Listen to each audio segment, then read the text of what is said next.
ఈ వారంలో మరొక నూతన అంశాన్ని మనం గమనించబోతున్నాము.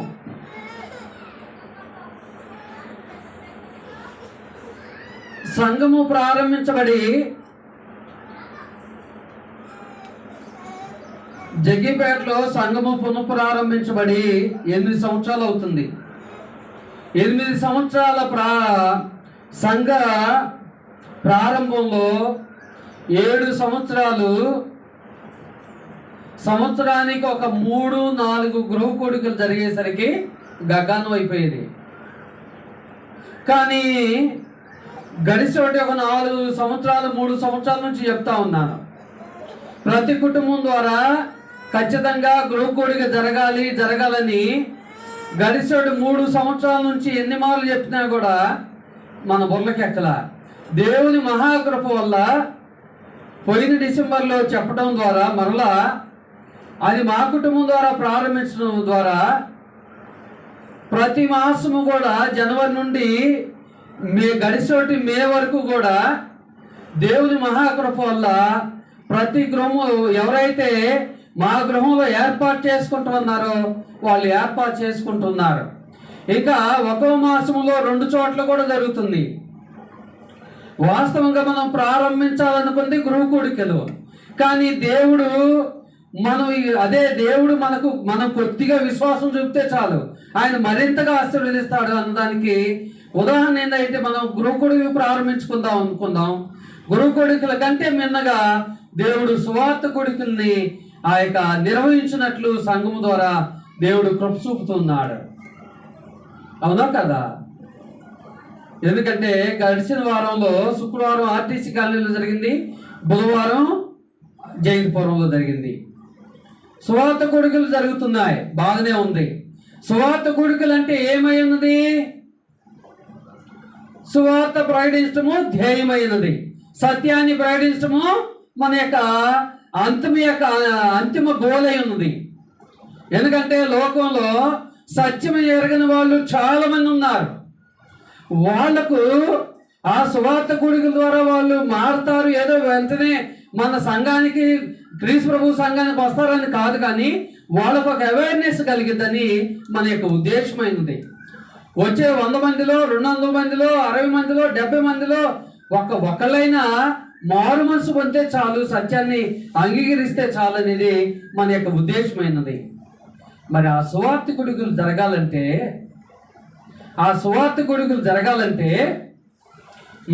ఏం చేయాలి? సువార్త కూడికలు జరగాలంటే ఏం చేయాలండి?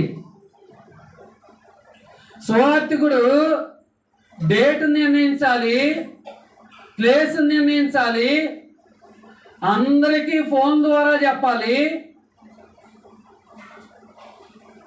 సౌండ్ సిస్టమ్ చూసుకోవాలి, అంత బాగా పనిచేస్తున్నారని తెలుసుకోవాలి. ఇవన్నీ సువార్తికుడే చేసుకుంటే మరి యవనస్తులు ఎందుకు, మధ్య వయస్కులు ఎందుకు? ఇవన్నీ సువార్తికుడే చేసుకోవాలంటే ప్రతి పనిని భూతత్వంలో పెట్టి పరీక్షించి వీళ్ళు మంచిగా చేస్తున్నారా మంచిగా చేయట్లేదని ప్రతిదీ సువార్తికుడు చూసుకోవాలంటే మత శాఖల్లో వెళితే బానిసలాగా చేస్తారు యవనస్తులు, మత శాఖల్లో బానిసలాగా చేస్తారు.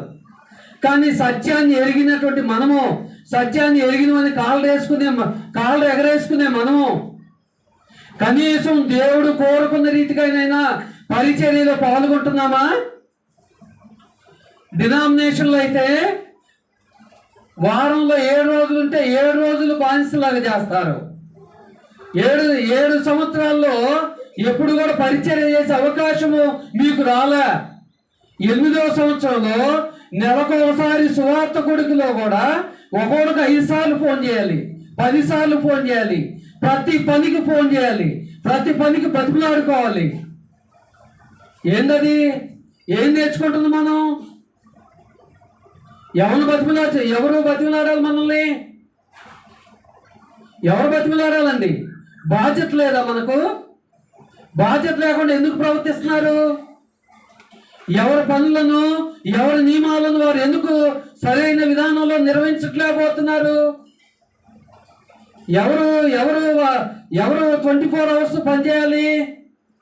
ఒకడు పనిచేస్తే సంఘము క్షేమాభివృద్ధి చెందుతుందా? సేవకుడు ఒక్కడే పనిచేస్తే సంఘము క్షేమాభివృద్ధి చెందుతుందా? డినామినేషన్ ఉన్నప్పుడు బానిసలాగా పనిచేసి మనము సత్యంలోకి వచ్చిన తర్వాత ఎందుకు పనిచేయలేకపోతున్నాము? ఎందుకు గర్వం వస్తుంది? ఎందుకు అహంకారం వస్తుంది పనిచేయమంటే? అంటే మనలో విశ్వాసం లేదు. పరిచర్య చేస్తే దేవుడు ఆశీర్వదిస్తాడని విశ్వాసం లేదు, నమ్మకం లేదు, విధేయత లేదు. దేవుడు అంటే పై షోలు చేస్తూ ఉంటాం, కానీ అలాగ షోలు చేస్తే శాపాలు పొందుకుంటాము. దయచేసి గమనించండి.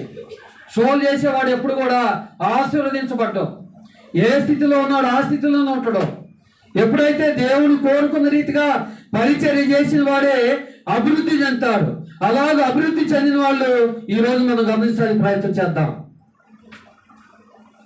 దేవుని సన్నిధిలో పరిచర్య చేసి దేవుడు వాళ్ళని ఉన్నతమైన స్థితిలోకి ఎవరినైతే చేర్చాడో, వాళ్ళకు డబ్బుండో వెనక బ్యాక్గ్రౌండ్ ఉందో దేవుడు వాళ్ళని ఉన్నతమైన స్థితిలో చేర్చలే. దేవుని సన్నిధిలో దేవుడు కోరుకున్న రీతిగా వారు పరిచర్యను కొనసాగించారు. దేవుడు వారు తక్కువ స్థాయిలో ఉన్న వాళ్ళైనా, వారు చాలా లేమి స్థితిలో ఉన్న వాళ్ళైనా ఉన్నతమైన స్థితిలో చేర్చాడు.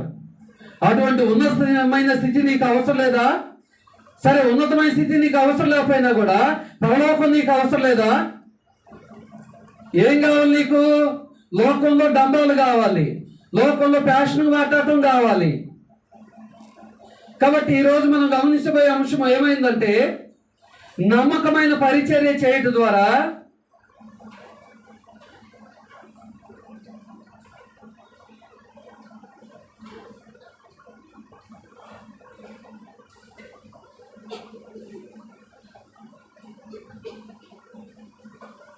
ఉన్నత స్థితిని పొందినవారు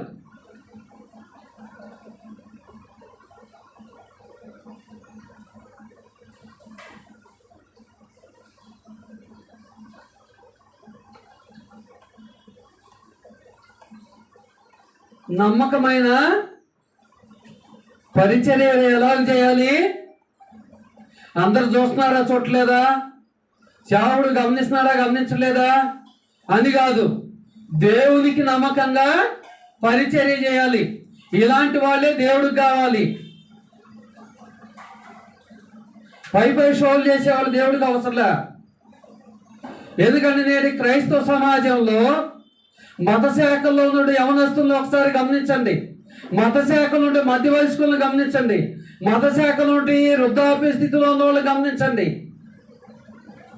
వృద్ధాప్య స్థితిలో ఉండి కూడా ఎంత బాగా పరిచర్య చేస్తారో. నిజంగా వాళ్ళని గురించి మనం చాలా విషయాలు నేర్చుకోవాలి.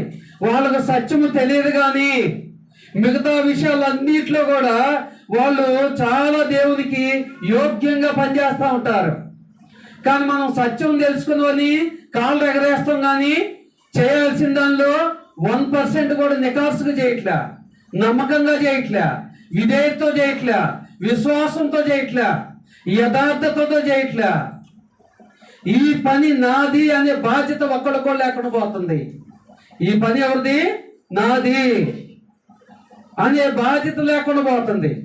కానీ సత్యాన్ని ఎరిగినటువంటి మనము ఇంకా ఈ స్థితిలో ఉంటే, తొరగొండపాలెంలో మార్చి 5 జరిగింది, ఆ తర్వాత వైవై కాలనీలో జరిగింది, ఆ తర్వాత ఆర్టీసీ కాలనీలో జరిగింది, ఆ తర్వాత జయంతిపురంలో జరిగింది. ఇంకా ఎన్ని మార్లు ఇంకా చెప్పాలి? ఎన్ని మార్లకు అలవాటు అవుతుంది? ఒక సువార్తకుడిగా జరగాలంటే ఏమేం పనులు చేయాలో అవగాహన లేదా? మనం తక్కువ వయసు ఉన్నా కూడా ముసలి వాళ్ళకి ఏం మాట చెప్పాలో తెలుసుగా, వయసు వాళ్ళకి ఏం మాట చెప్పాలో తెలుసుగా, సమాజంలో ఎక్కడ ఎలా ప్రవర్తించాలో తెలుసుగా, ఎవరి మీద కుళ్ళు చేకులు వేయాలో తెలుసుగా. ఇవన్నీ తెలిసినప్పుడు మరి సువార్త పరిచర్య విషయంలో మనకు ఎందుకు అవగాహన రావట్లేదు? ఎందుకు అవగాహన రావట్లేదండి? అంటే విశ్వాసం లేదు. మనకు విశ్వాసం అనేది లేదు. విశ్వాసం లేకే మన జీవితాలు ఎలాగుంటుంది. కానీ ఇప్పుడు సహోదరి సోదరులారా, అనాది కాలంలో దేవుని సన్నిధిలో పరిచర్య చేసేటువంటి కొంతమంది జీవితాలను గురించి గమనించినప్పుడు వారు ఎలాగో పరిచర్య చేశారో గమనించడానికి ప్రయత్నం చేద్దాము. మొట్టమొదటిగా యెహోషువ గురించి గమనించినట్లయితే, యెహోషువ మోషే దగ్గర పరిచర్య చేశాడు. యెహోషువ మోషే దగ్గర పరిచర్య చేశాడు. మోషే ఎవరు? మోషే ఎవరండి? బైబిల్ చదివితేనే మనం తెలిసేది.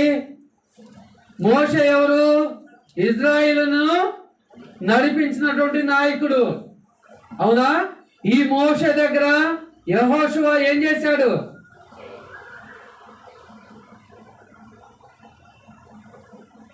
నాకు కూడా అనిపిస్తా ఉన్నది, ఎవరిని ఎంతవరకు ఉంచాలో అంతవరకే ఉంచాలని. ఎందుకంటే సత్యాన్ని ఎరిగి మనము అందరినీ సహోదర భావంతో చూడాలని అనే మనసు ఉన్నప్పుడు ఉండటం వల్ల దాన్ని లెక్కలో వేసుకోవట్లే, దాన్ని సేవకుడిగా స్వార్థికుడిగా పరిగణలో తీసుకోవట్లే. డినామినేషన్ల మాదిరిగా కాళ్ళ దగ్గర కూర్చోబెట్టుకుంటే అప్పుడు మాట్లాడతారు. కానీ యెహోషువ మోషే దగ్గర పరిచర్య చేసిండు. ఆ యొక్క మోషే దగ్గర పరిచర్య చేసిన దానికి దేవుడు చూడండి, నిర్గమాకాండము 24వ అధ్యాయము 13వ వచనాన్ని గమనించండి. నిర్గమాకాండం ప్రతి ఒక్కరు కూడా గమనించాలి. నిర్గమాకాండము 24వ అధ్యాయము 13వ వచనము. పురుషులు ఎవరైనా ఉంటే చదవండి, చదవగలిగిన వారు. మోషేయు అతని పరిచారకుడైన యెహోషువ లేచి మోషే దేవుని కొండ మీదకి ఎక్కిను. చాలండి. ఎవరంట? మోషేయు అతని పరిచారకుడైన యెహోషువయు. యెహోషువ ఎవరు? మోషే ఏం చేసిండు? దేవుని జనాంగాన్ని నడిపించిండు. ఇవాళ సువార్తికుడు ఏం చేస్తున్నాడు? మరి పరిచారకులు అవసరం లేదా? ఆశీర్వాదాలు అవసరం లేదా? మోషే ఎన్ని సంవత్సరాలు దేవుని పరిచర్య చేశాడు? చాలా సంవత్సరాలు చేశాడు. మరి ఎందుకని చూడండి, మోషేకు యెహోషువ పరిచారకుడని ఇదే నిర్గమకాండం 33:11 ఉంటది. సంఖ్యాకాండము 11వ అధ్యాయం 28లో ఉంటది. రాసుకోండి, ఇంటికి వెళ్ళిన తర్వాత చదువుకోండి. నిజంగా మోషేకు పరిచారకుడిగా యెహోషువ ఉన్నాడా లేడా అనేది జ్ఞానవర్ణం వస్తుంది, మనకు కొద్దిగా బుద్ధన్న వస్తుంది. సంఖ్యాకాండం 11వ అధ్యాయం 28వ వచనంలో ఉంటుంది. అదే సంఖ్యాకాండం 13వ అధ్యాయం 16వ వచనంలో కూడా ఉంటుంది. మోషే పరిచారకునిగా చేశాడు. పరిచారకునిగా అంటే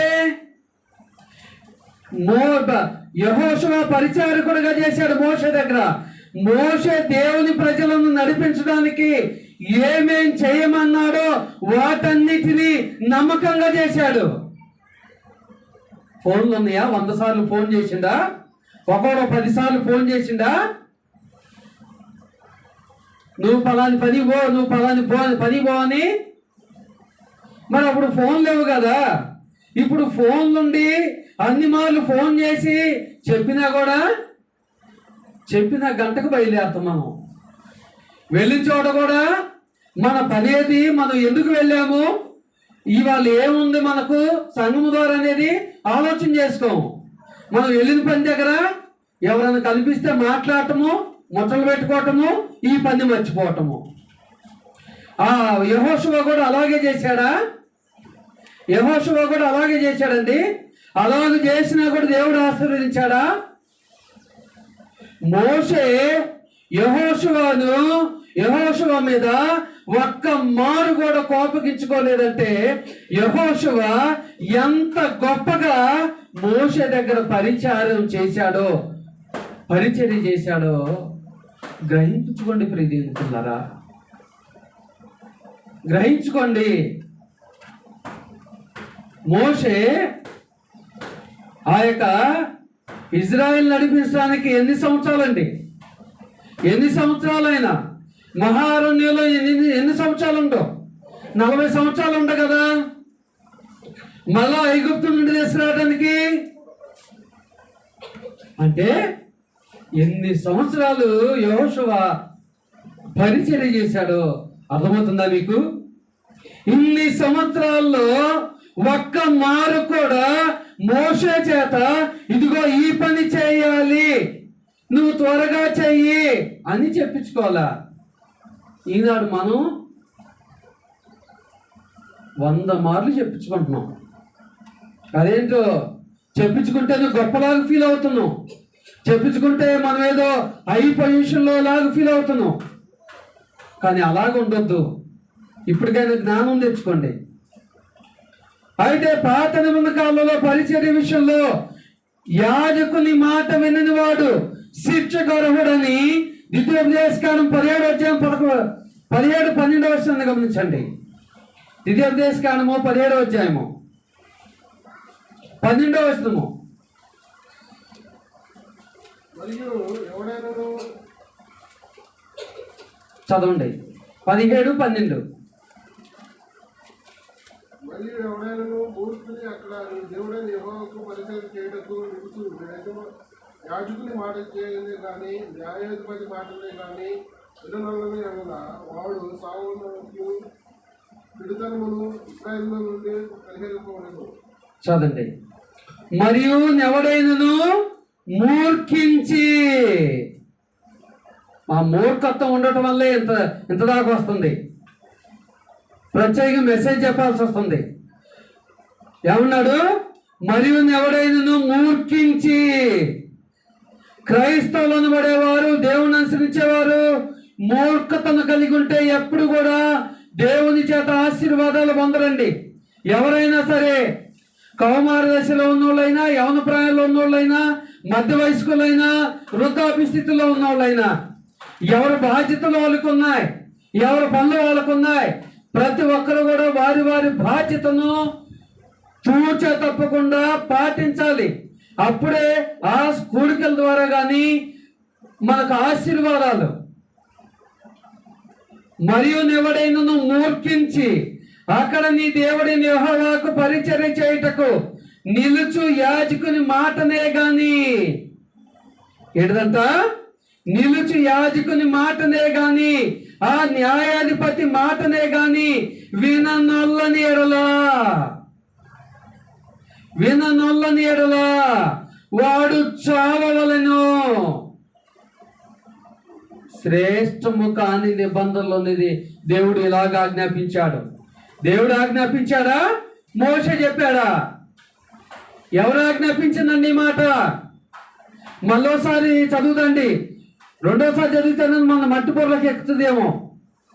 మరియు ఎవడైనను మూర్ఖించి అక్కడ నీ దేవుడైన యెహోవాకు పరిచర్య చేయుటకు నిలుచు యాజకుని మాటనే గాని, ఆ న్యాయాధిపతి మాటనే గాని విననొల్లని ఎడలా వాడు చావవలెను. పాత నిబంధనలోనే, శ్రేష్టము కాని నిబంధనలోనే దేవుడిచ్చిన ఆజ్ఞంది చావవలెను అంటే చంపాలి. ఉదాహరణ చెప్పనా? విశ్రాంతి దినాన కట్టెలేట పోయినటువంటి వ్యక్తిని ఏం చేయమని చెప్పిండు దేవుడు? రాళ్లతో కొట్టమని చెప్పిండు. అదే రీతిగా పాత నిబంధన కాలంలో యాజకుని మాట కానీ, న్యాయాధిపతి మాట కానీ విననొల్లని వాడిని ఏం చేయాలని చెప్పిండు? చావవలెనని చెప్పిండు. దేవుడు ఇచ్చినటువంటి ఆజ్ఞది, మనుషులు ఏర్పరచుకుంది కాదు. అట్లు చెడుతనమును ఇజ్రాయేలీలలో నుండి పరిహరింపవలెను. ఇదేమైనదంట? ఈ యాజకుని మాట కానీ, న్యాయాధిపతి మాట కానీ వినకుండా ఉండటం అనేది ఏమైనదంట? చెడుతనం అంట. ఏమైంది? చెడుతనము అని ఎవరు అంటున్నారు? ఈ చెడుతనాన్ని అంట ఈ శిక్ష ద్వారా పరిగణింపజేయాలంట. ఈ శిక్ష ద్వారా మరి క్రొత్త నిబంధనలు ఏం చేయాలో చెప్పండి మీరే. పాత నిబంధనలు అయితే శిక్ష, అది కొత్త నిబంధనలు అయితే ఏం చేయాలి?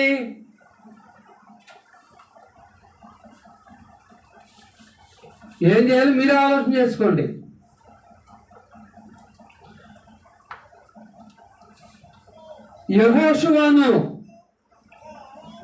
యెహోషువ మోషే దగ్గర అన్ని సంవత్సరాలు పరిచర్య చేశాడు కదా.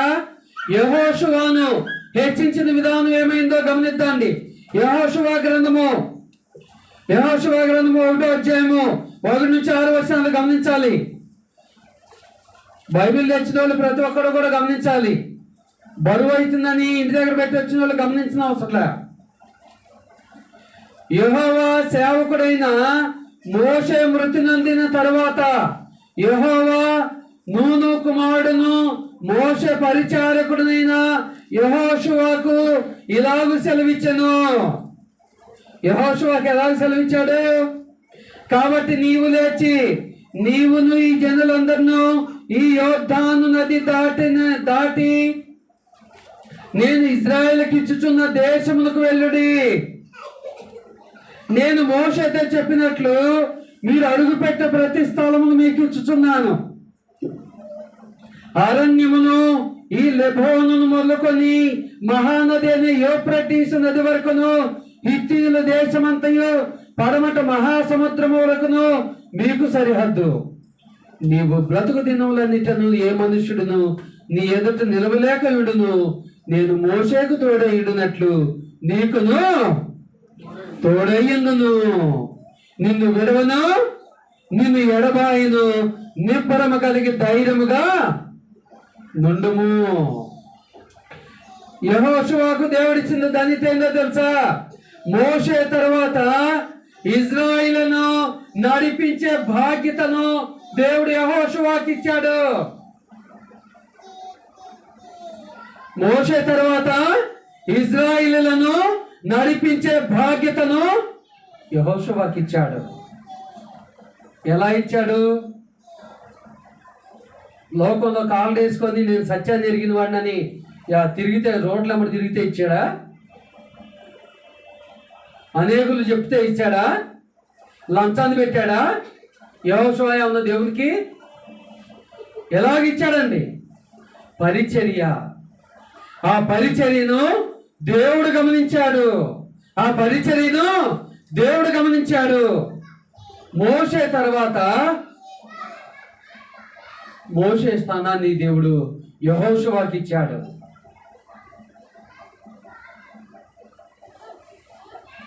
ఈనాడు మనము భవిష్యత్తులో మనం స్వార్థ ప్రకటించే వారిగా మనం ఉండలేకపోయినా కనీసం మంచి విశ్వాసకైనా ఉండాలి కదా. మన వయసుకు తగ్గ ఆశీర్వాదాలు దేవుడు మనకి దయచేయాలి కదా. సంఘములో మంచి విశ్వాసిగా మనము దేవుని చేత గుర్తించబడాలి కదా. అది కూడా అవసరం లేదా? అవసరం లేదంటే చెప్పండి. ఇంకా మనం గమనించే యెహోషువ గ్రంథం 10వ అధ్యాయం 12వ వచనాన్ని గమనించండి. యెహోషువ జీవితంలో భూమి మీద అప్పటి వరకు జరగనిటువంటి ఒక సంఘటన దేవుడు యెహోషువ ప్రార్థిస్తే దేవుడు జరిగించాడు. ఆ సంఘటన ఏమైందో చూడండి. యెహోషువ గ్రంథం 10వ అధ్యాయం 12వ వచనము. యెహోవా ఇశ్రాయేలు ఎదుట అమోరీలను అప్పగించిన దినమున ఇశ్రాయేలు వినుచుండగా యెహోషువ యెహోవాకు ప్రార్థన చేసెను. సూర్యుడా నీవు గిబియోనులో నిలువము, చంద్రుడా నీవు అయ్యలోను లోయలో నిలువము. జనులు తమ శత్రువుల మీద పగ తీర్చుకునే వరకు సూర్యుడు నిలిచెను, చంద్రుడు. నువ్వు ప్రార్థిస్తే నీకు సరైన ఉద్యోగం వస్తుందా? నువ్వు ప్రార్థిస్తే దేవుడు నీకు మంచి పనుబాటు చూపెడుతున్నాడా? నువ్వు ప్రార్థిస్తే నీవు వ్యాపారం అభివృద్ధి చెందుతుందా? నువ్వు ప్రార్థిస్తే నీ కుటుంబంలో సమస్యలు పోతున్నాయా? అంటే పోవట్లేదంటే మనం ఎప్పుడూ ఉన్న స్థితిలోనే ఉంటాం. అంటే మనం విశ్వాసంతో ప్రార్థన చేయట్లేదు. దానికంటే ముందు దేవుని సన్నిధిలో పరిచర్యలో ఎంతో లోపాన్ని కలిగి ఉన్నాము, ఎంతో లోపాన్ని కలిగి ఉన్నాము. యెహోషువ ప్రార్థిస్తే సూర్య చంద్రులను దేవుడు ఆపాడు. ఈనాడు నువ్వు ప్రార్థిస్తే సూర్య చంద్రులు ఆపమని ప్రార్థించడం అవసరంలే, కానీ కనీసం మనం ఈ భూమి మీద మంచి విశ్వాసిగా ఉండాలి. మన కుటుంబంలో సమస్యల కొరకు, అనేకమైన వాటి కొరకు ప్రార్థించినప్పుడు దేవుడు నీకు సమాధానాన్ని ఇస్తున్నాడా? దేవుడు నీ మనఆలకించే పరిస్థితిలో ఉన్నవా నువ్వు? అంటే ఇప్పుడు దేవుడు నీ మనఆలకించట్లేదంటే లోపం నీలో ఉందా, దేవుళ్ళు వినే దేవుళ్ళో ఉందా? చాలా మంది ఏం కోరుకుంటున్నారంటే రెడీమేడ్గా ఆశీర్వాదాలు కావాలని కోరుకుంటున్నారు. వీళ్ళు దేవునికి ఎంత లోబడేది, ఎంత విశ్వాసపాత్రలుగా ఉండేది, ఎంత విధేయత చూపేది, ఇవన్నీ దేవుడు చూడకూడదంట. ఇవన్నీ దేవుడు చూడకూడదు. దేవుడైతే అడిగినప్పుడల్లా ఆశీర్వాదాలు ఇవ్వాలి, అడిగి ఉద్యోగం వల్ల ఇవ్వాలి. ఇది నేటి క్రైస్తవుల తీరు. నేటి క్రైస్తవుల తీరు ఇలాగుంది. కాబట్టి నీ లోపాన్ని సరి చేసుకో. యెహోషువ మాదిరిగా పరిచర్య విషయంలో అందరికంటే ముందుండాలి, అందరికంటే ముందుండాలి. ఫోన్ల ద్వారా పరిచర్య చేసింది అది దేవుడు లెక్కట్టడు. ఎందుకంటే బతిమలాడుకొని బతిమలాడితే పరిచర్య చేసింది అదో పరిచర్య కానే కాదు. ఆ తర్వాత మనం గమనిస్తే రెండో వ్యక్తి ఎవరైతే సమూయేలు పాలు విడిచినటువంటి మూడో ఏట నుండి దేవుని సన్నిధిలో పరిచర్య చేశాడు. దేవుని సన్నిధిలో ఏం చేశాడు? సమూయేలు పరిచర్య చేశాడు. ఎక్కడ? షీలోహులోని మందిరంలో.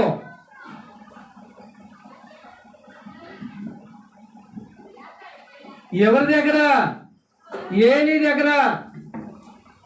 ఎన్నో సంవత్సరం నుంచి పరిచర్య చేశాడు సమూయేలు. పాలు విడిచినట్టే మూడో ఏట నుండి, లేదంటే పాలు విడిచినటువంటి సంవత్సరం నుండి. ఎప్పటి వరకు చేశాడో తెలుసా? ఎప్పటి వరకు చేశాడండి? తన మరణం వరకు చేశాడు. మరణం వరకు అక్కడే ఉన్నాడా? షీలోహుల మందిరంలో, లేదంటే 2 స్టేర్లు బిల్డింగ్ కట్టుకొని బయటికి పోయాడా? అయితే సమూయేలుని దేవుడు ఎంతగా ఆశీర్వదించాడో తెలుసా? సమూయేలుని దేవుడు, సమూయేలు యొక్క ఉన్నత స్థితి ఏంటో తెలుసా?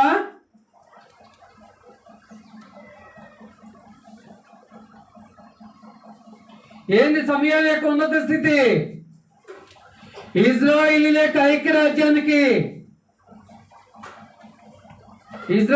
ఐక్యరాజ్యానికి మొదటి రాజును, రెండవ రాజును, మూడో రాజును అభిషేకించే బాధ్యతను దేవుడు సమూయేలుకి ఇచ్చాడు. అభిషేకించే బాధ్యతను దేవుడు సమూయేలుకి ఇచ్చాడు. వాస్తవా కదా? మొట్టమొదటి రాజు సౌలును అభిషేకించింది ఎవరు? సమూయేలు. రెండవ రాజు దావీదును అభిషేకించింది ఎవరు? సమూయేలు. మూడో రాజు సొలొమోనును అభిషేకించింది ఎవరు? నేను కూడా పరిచర్య చేస్తాను, నేను కూడా అభిషేకించాలంటారా? అది పాత నిబంధనలో ఆజ్ఞ. పాత నిబంధనలో సమూయేలుకి ఇచ్చినటువంటి ఆశీర్వాదము. క్రొత్త నిబంధనలో దేవుడు అనేకుల ఎదుట నిన్ను వెలుగుగా చూస్తాడు, వెలుగుగా నింపుతాడు, నీ ప్రతి అవసరాన్ని తీరుస్తాడు. కాబట్టి సమూయేలుకి ఇచ్చిన ఉన్నత స్థితి ఏమైనది? ఇజ్రాయిల్ యొక్క ఐక్యరాజ్యానికి మొదటి రాజు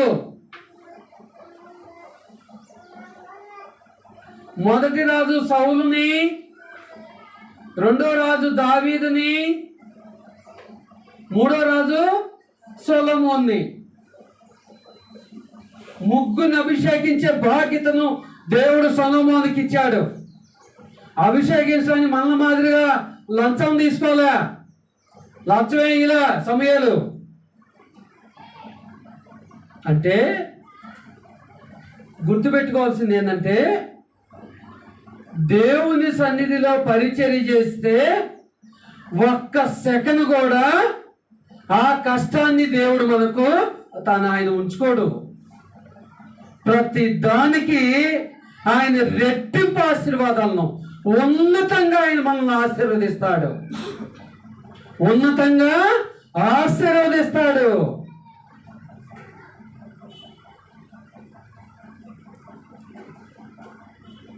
ఎక్కడ వేసిన గొంగళి అక్కడలాగే ఉంటున్నాయి మన బ్రతుకులు. కారణము ఏంటంటే, దేవుని గూర్చి తెలుసుకొని, సత్యమును గూర్చి తెలుసుకొని అశ్రద్ధ, నిర్లక్ష్యము, గర్వము, అహంకారం అన్నీ ఉన్నాయి పరిచర్య చేయాలంటే. కానీ సమూయేలు అలాగూ పరిచర్య చేయలే. ఏలి దగ్గర ఏది చెబితే అది చేశాడు సమూయేలు. 3వ ఏట నుండే చేశాడు. అంటే పూర్తిగా ఏలి దగ్గర షీలోహుల మందిరంలో ఉండు. మనమైతే నెలకోసారి సువార్థికుడుగులు అయితే 7 సంవత్సరాల తర్వాత నెలకోసారి పరిచయం చేయటానికి వస్తున్నాం. అది బతిమలాడించుకొని మళ్ళీ అయిపోయిన వెంటనే నిద్ర గాయలేము. లోకంలో పళ్ళుబాట్ల కొరకే అయితే ఒక ఫ్రెండ్ కొరకు వెళ్ళాలంటే నైట్ మొత్తం తిరుగుతాం. లేదంటే మొన్న వరకు ఎలక్షన్లో ఉన్నాయి, ఎలక్షన్లో నైట్ మొత్తం తిరిగారు పార్టీల కొరకు. ప్రభు కొరకు అయితే టైం దాటిపోతుంది, నిద్ర వస్తుంది, నీరసంగా ఉంది, వెళ్ళలేము. అంటే పార్టీల కొరకైతే, లోకంలో రాజకీయ పార్టీల కొరకైతే నైట్ మొత్తం తిరిగారు. ఎందుకంటే వాళ్ళు డబ్బులు ఇస్తారనో రకరకాల ప్రలోభాలు ఉంటాయి కదా. ప్రభు పని కొరకు అయితే డబ్బులేమి ఇవ్వరు కదా. ప్రభు పని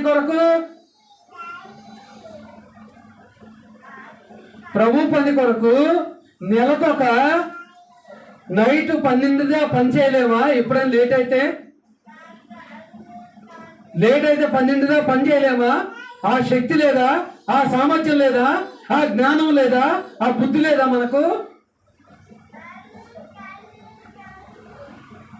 ఎవరి కాళ్ళు దులుపుకొని పోతే ఎవరు చివరి వరకు ఉండి ఆ యొక్క సామాన్లన్నీ తీసుకొచ్చేది ఎవరు? ఆ పనులంతా ముగించుకొని ఎక్కడెక్కడ సెట్ చేసుకొని వచ్చేది ఎవరు? ఎవరి ఘనత కొరకు మనం సువార్తకుడిని ఏర్పాటు చేస్తున్నాం? సేవకుడు ఘనత కొరక? ఎవరి ఘనత కొరకు? ఎవరి ఘనతగా మనం ఫీల్ అవుతున్నాం అనేది ఒకసారి ఆలోచన చేసుకోవాలి.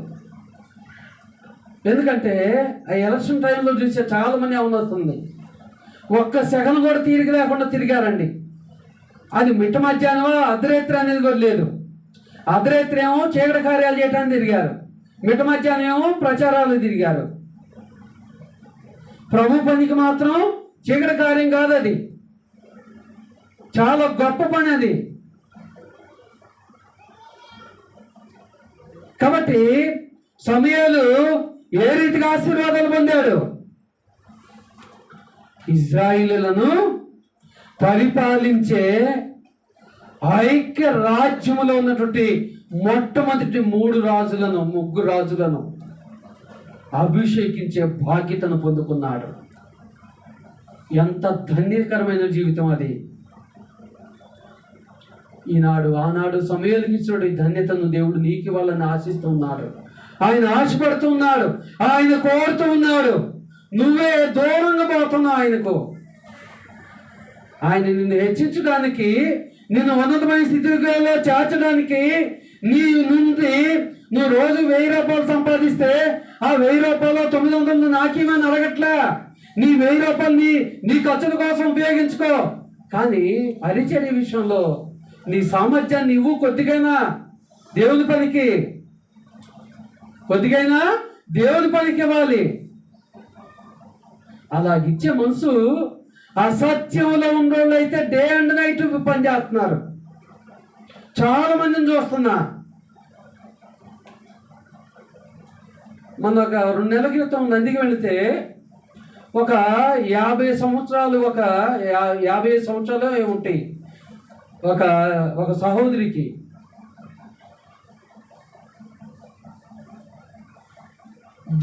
ఇక చర్చిలో పని మొత్తం అయిపోయిన తర్వాత ఇంటికి వచ్చి పని చేసుకుంటుందంట. ఆమె అంతగా పరిచర్య చేస్తుందంటే ఆమె కుమారులను ఇంకా ఎంతగా పురికొల్పి ఉంటుంది. మనం నెలకొక సువార్తికుడికి 7 సంవత్సరాల తర్వాత నెలకొక సువార్తికుడి కొరకే ఎంతో మన ఒక కింటా బరువు మీద పెట్టుకున్నట్టు ఫీల్ అవుతున్నాం. డినామినేషన్లో వరుసకు 3 రోజులు కొడుకులు ఉంటాయి, వరుసకు 6 రోజులు కొడుకులు ఉంటాయి. వాళ్ళు రేయింబగులు కుటుంబాలు అక్కడే ఉంటారు పరిచర్య కొరకు. మనం ఒక 2 గంటలు 3 గంటలు 4 గంటలే ఉండలేని దౌర్భాగ్య స్థితిలో ఉన్నాం. నిజంగా నేర్చుకోండి, చూడండి. డినామినేషన్లో యొక్క సువార్త కూడికలు జరిగేటప్పుడు వెళ్ళి గమనించండి. వాళ్ళు ఎలాగ పనిచేస్తున్నారో వాళ్ళని చూసండి నేర్చుకోండి. ఆ యొక్క పరిచర్య విషయంలో ఎన్ని రోజులు వాళ్ళు మందిరాల్లో ఉండి పనిచేస్తూ ఉంటారో. సేవకుడు వచ్చి అఫీషియల్గా వాక్యాన్ని బోధించి వెళ్తారు, కారులో వచ్చి కారులో వెళ్తారు, మిగతాది ఏమి కూడా పట్టించుకోడు. కాబట్టి ఇప్పుడు ఈ సహోదరి సోదరులారా, ఆ తర్వాత మనం దావీదు గారిని పరిశీలన చేసినట్లయితే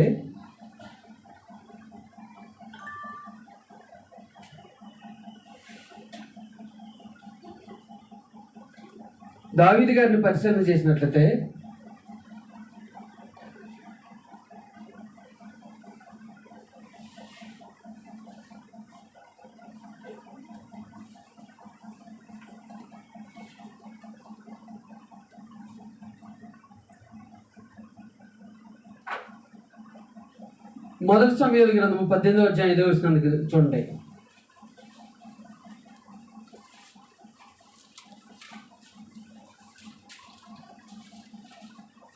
మొదటి సమూయేలు నిజంగా లేఖనాలు అలాగ ఉన్నవా లేవా అని పరిశీలన చేయండి. కనీసం లేఖనాలన్న పరిశీలన చేయండి.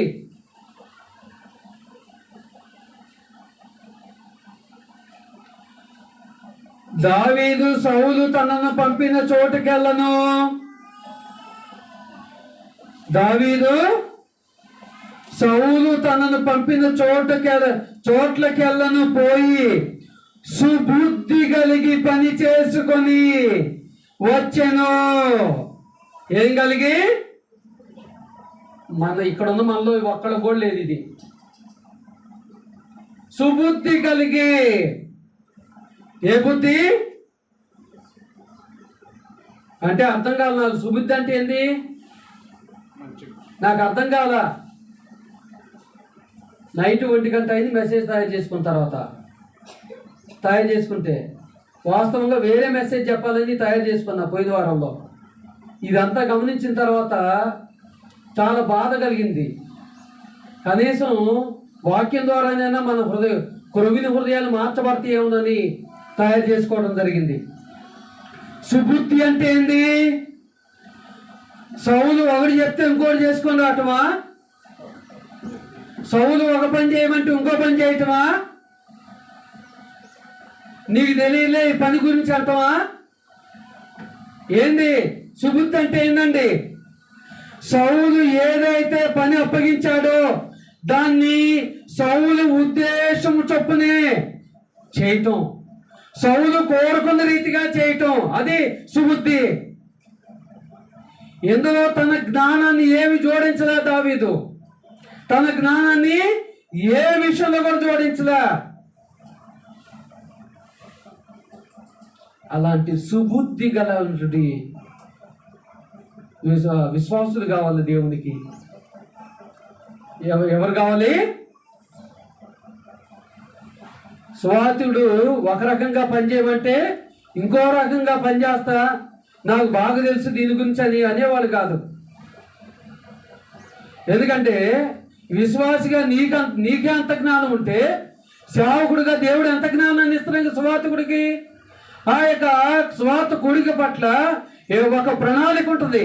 ఆ ప్రణాళిక చొప్పున ప్రతి ఒక్కరు కూడా పనిచేస్తే అది సక్సెస్ అవుతుంది. ఎందుకంటే పోయిన బుధవారం జైనపురంలో జరిగిన సువార్తికుడిక మెసేజ్ అయిపోయేసరికి 10:30 అయింది. కారణం ఎందుకు తెలుసా? పరిచర్యలో లోపము. పరిచర్యలో లోపము. పరిచర్యలో లోపం కలిగితే ఆ లోపం ఎవరి మీద పడది? అయ్యగారు తొందరగా ముగించలే. ఎవరి పని వాళ్ళు అప్పగించిన పని ఒక్కసారి ఫోన్ చేయకుండానైనా చేస్తున్నారంటే బయట వాళ్ళకి సువార్తికుడికి వాళ్ళకి ఫోన్ చేసుకోవాలి, వీళ్ళ పరిచర్య వీళ్ళకి ఫోన్ చేసుకోవాలి. అలాంటి పరిస్థితి. మళ్ళీ ఒకసారి చదువుకుందాం. 1 సమూయేలు 18:5 దావీదు సౌలు తనని పంపిన చోటకెళ్ళను పోయి, అలా చోట పోయిన తను సౌలు పంపిన చోటకెళ్ళా పోయాడా? సాకులు చెప్పాడా? మనమైతే 100 సాకులు చెప్తాం. నాకు ఓపిక లేదంటాం. సింపుల్గా అబద్ధం. లోకంలో మన పనుల కొరకైతే, లేదంటే పార్టీల పనుల కొరకైతే వెళ్తాం. అప్పుడు ఓపికలు బాగానే ఉంటాయి. చూడండి ఒకసారి, జ్ఞానం తెచ్చుకోండి. లేఖనం చదివి, దావీదు సౌలు తనని పంపిన చోటకెళ్ళను పోయి సుబుద్ధి కలిగి పని చేసుకొని వచ్చను. సుబుద్ధి కలిగి పని చేసుకొని వచ్చాడు. సగం సగం చేసుకొని రాలా, మర్చిపోయి రాలా.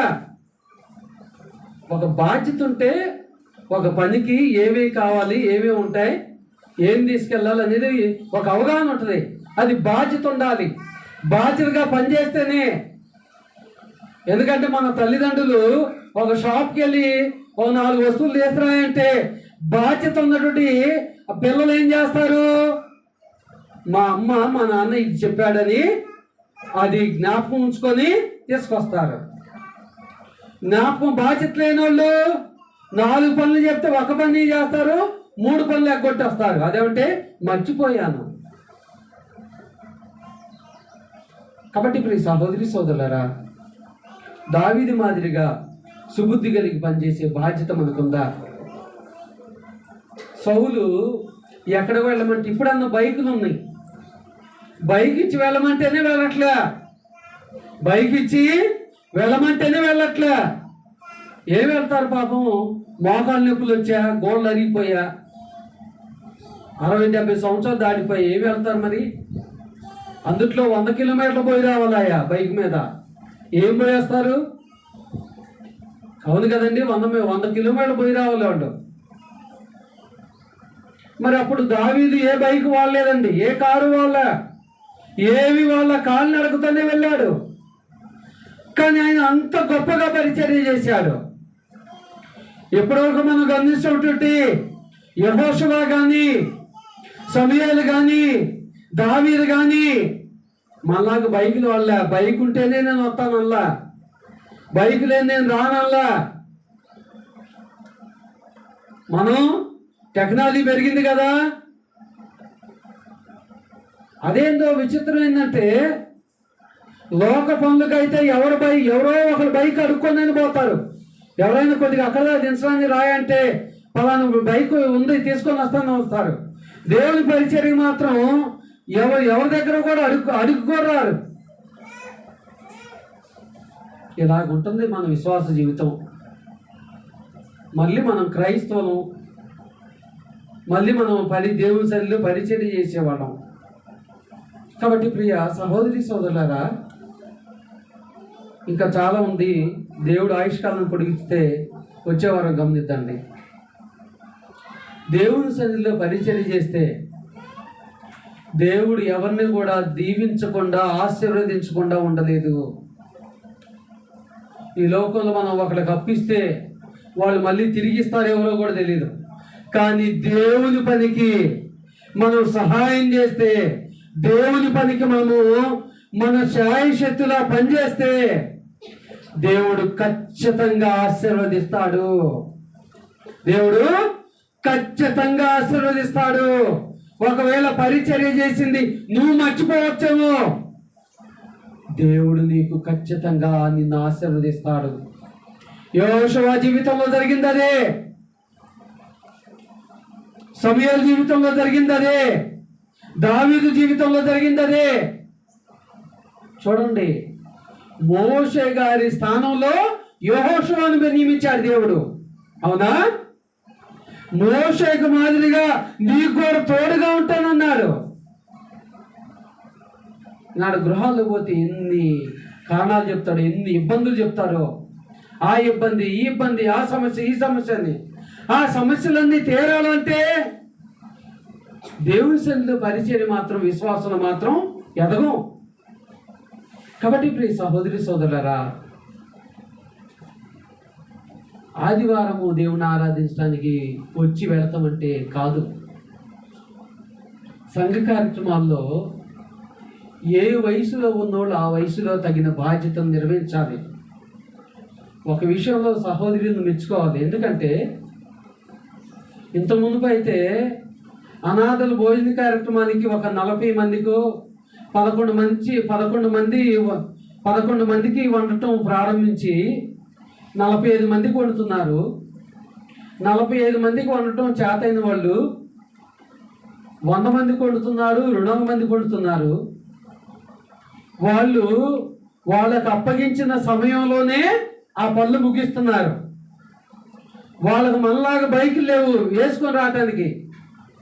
అయినా సరే వాళ్ళ భర్తలను బ్రతిమాలి, వాళ్ళ భర్తలు చెప్పుకొని ఈ సమయానికి వెళ్ళాలి, ఇదిగో ఇవాళ సువార్త కూడుకుంది, ఇదిగో బ్రదర్ ఈ పని చెప్పారు, ఆ పని కల్లా నేను వెళ్ళాలి అని చెప్పుకొని, ఇంకా ఏందో తెలుసా, వాళ్ళు వాళ్ళ గృహాల్లో వాళ్ళ పని ముగించుకొని వచ్చి చేస్తున్నారు. వాళ్ళ పని ముగించుకొని వచ్చి చేస్తున్నారు. మందేముంది, లేవటం, బ్రష్ చేయటం, టిఫిన్ చేయటం, ఊళ్ళో ఎవడని పిలిస్తే పోవటం, రావటం, అంతేగా. మరి సహోదరులుగా వాళ్ళ బాధ్యతను వాళ్ళైతే టైం టు టైం భోజనాలు సిద్ధపాటు చేస్తున్నారు. మరి మిగతా పనులన్నీ విషయంలో మన బాధ్యతను ఎందుకు మనము సక్రమంగా నిర్వహించుకోలేకపోతున్నాము? దాని ద్వారా మనం పడే ప్రయాస వ్యర్థమవుతుంది కొద్దిగా. ఎందుకంటే టైం టు టైం మనం ప్రారంభించి ముగించామనుకోండి, అక్కడకు అక్కడికి వచ్చినటువంటి ప్రతి ఒక్కరు కూడా శ్రద్ధగా వింటారు. విన్న తర్వాత మంచిగా భోజనం చేసి వెళ్తారు. ఎందుకంటే సత్యాన్ని ఎరిగింది మనమే. భోజనం చేయకుండా రాలేము. ఏ తక్కువైనా అడుగుతాం, చికెన్ తక్కువైంది మా ఫ్రెండ్కి, మటన్ తక్కువైందని.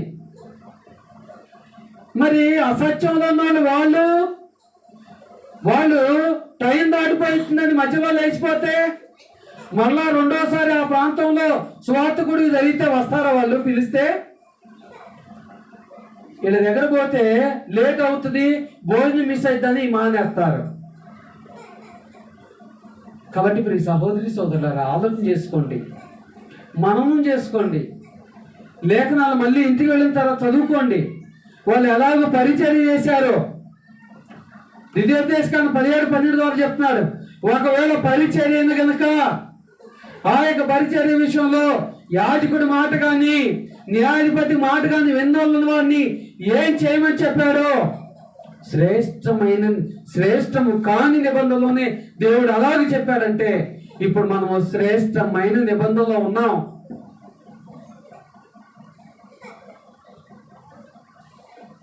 డినామినేషన్లు పెట్టేది అంత సక్సెస్ ఎలా అవుతున్నాయో తెలుసా? ఎవరి బాధ్యతను వాళ్ళు నిర్వహిస్తారు. సేవకుడు ఎక్కడి నుంచో, హైదరాబాద్ నుంచో, విజయవాడ నుంచో, మా విశాఖపట్నం నుంచో వస్తారు మెసేజ్ చెప్పడానికి. మిగతా పనులన్నీ చూసుకునే వాళ్ళు లోకల్లో ఉన్నవాళ్ళే. కానీ వాళ్ళు సత్యాన్ని ప్రకటించలే, అన్ని వేల ఖర్చు పెడుతున్నారు. మనం సువార్త కొడుకులు ఆ కుటుంబాలు ఏర్పాటు చేసుకుంటున్నాయి. నువ్వు సువార్త కొడుకు రావాలంటే ఒక 500 ఇవ్వాలి, 1000 రూపాయలు ఇవ్వాలని ఎప్పుడని చెప్పాను నేను. కనీసం వచ్చి పరిచయం చేసే విషయంలో కూడా మనసు అప్పట్ల మనకు. ఆ కుటుంబాలు కష్టపడి వారి కష్టార్జితాన్ని ఆ సువార్త కొడుకుల కొరకు ఒక 10,000, 6,000, 8,000, 12,000 ఖర్చు చేస్తున్నారు. మరి ఆ ఖర్చు చేసిన దానికి అదే 10,000, 12,000 వాళ్ళ కుటుంబాన్ని ఖర్చు చేసుకుంటే ఏదో ఒక అవసరానికి రావా? అంటే అవి దేవుని సత్య సువార్త చాటకు ఉపయోగపడాలనేది అంత ఖర్చు చేసేది, వాళ్ళ కుటుంబం అంత ప్రయాసపడేది. మరి ప్రయాసపడిన దానికి ప్రతిఫలం రావాలా, అవసరం లేదా? కాబట్టి ప్రియ సహోదరి సోదరులారా, నాతో సహా ఇక్కడున్న మనందరం కూడా లోపాన్ని కలిగి ఉన్నాం. పరిచర్య చేసే విషయంలో లోపాన్ని కలిగి ఉన్నాం. నాకు కూడా అనిపిస్తుంది, నేను కూడా వాళ్ళని సరైన విధానంలో నడిపించలేకపోతున్నానేమో పరిచర్య విషయాలని ఆలోచన చేసుకుంటే బాధ కలుగుతుంది. ఎందుకంటే సేవకుడు 24/7 పనిచేసినా కూడా, అంత మొబైల్ చేసినా కూడా మొద్దుల్లాగా కదలకుండా ఉంటున్నారంటే ఒకసారి ఆలోచన చేసుకోవాలి. మన ప్రక్కనే కోరాడ క్రీస్తు సంఘం ఉంది. సత్క్రియలు నెలకు 2 నెలలకు ఒకసారి, 3 నెలలకు ఒకసారి చేస్తారు వాళ్ళు. సువార్త కొడుకులు జరిగితే వాళ్ళకి బాగా. సేవకుడు మెసేజ్కి మాత్రమే బయటకు వచ్చి మెసేజ్ చెప్తాడు. మిగతాది ప్రతిదీ కూడా మొన్న ఒక సహోదరిని చూడటానికి వెళితే మేము, వర్షం వస్తే ఆ పైప్ సెట్టింగ్ సరి చేయకపోతే వర్షం నీళ్లు చర్చి లోనకు పోతున్నాయని కాలుకి కట్టు కట్టుకునే సహోదరుడు ఆ కట్టు తరుస్తుందనేది కూడా లేకుండా ముందుగా పని చేశాడు. 50 సంవత్సరాలు ఉంటాయి అతను. మళ్ళీ మనమైతే 100 వంకలు చెప్తాం ఆ కట్టును గురించి. సేవకుడు చెప్పను కూడా చెప్పలే. ఆ కోరాల్లో సేవ చేసే ఆ బ్రదర్ చెప్పను కూడా చెప్పలే. అక్కడ ఉన్న 10 మంది వచ్చి, నిద్రపోయేలు కూడా వచ్చి పరిచర్య చేశారు. వాళ్ళదంటే 40 సంవత్సరాలు అవుతుంది కండి, మన 8 సంవత్సరాలే కంటారా? చిన్ననాటిని మొక్క ఇవ్వదని మానే వంగిద్దా? ఇప్పటి నుంచి లేని పరిచర్య పెళ్ళైన తర్వాత, గడ్డాలు మేసాలు నడిచిన తర్వాత వస్తుందా? కాబట్టి ఆలోచన చేసుకోవాలి. ఇప్పటికైనా బుద్ధి కలిగి ప్రవర్తించండి, ఇప్పుడైనా జ్ఞానం కలిగి ప్రవర్తించండి. ఎందుకంటే ఎవరి బాధ్యతను వారు సరైన విధానంలో నిర్వహించి పరిచర్య ధర్మము చేయుట మరవకుడి. శ్రద్ధ విందుటి మీకు ప్రభుపేట వందనాలు తెలియజేస్తున్నాను.